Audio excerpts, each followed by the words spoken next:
We lost power at about 3 a.m., which means these guys' lights isn't working. So, to keep them warm, we're probably going to put something like a heating pad in there or a feather duster that they can go up against and keep warm.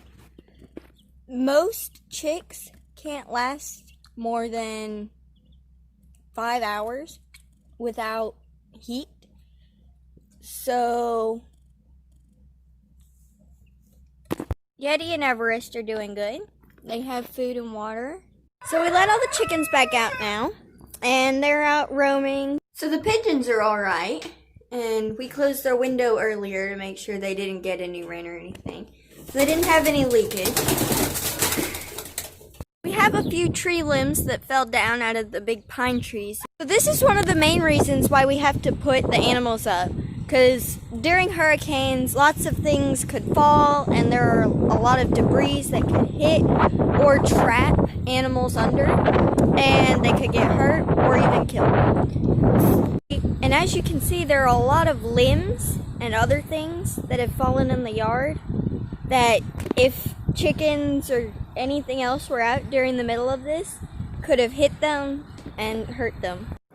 Now this tree is really big, and if it had caught an animal underneath it during the hurricane, they definitely would not have survived. So this is why we have to be prepared to put animals up. Or like if this tree had fallen in the middle of the road and we can't get to the store for feed, you have to be prepared and ready for hurricanes. So even though this was just a mild Category 1, it can still do damage like this to all sorts of things. Another impact that the hurricanes have is in agriculture. This field is pretty much flooded, which means that these crops are going to get a lot of water, which sometimes can be really good for them, especially if it's been like a big drought. But sometimes too much water can really damage your crops. It's always very important to have a plan for your animals and how you're going to keep them ready for the hurricane, just in case things happen and you can't get to stores or get your electricity back on.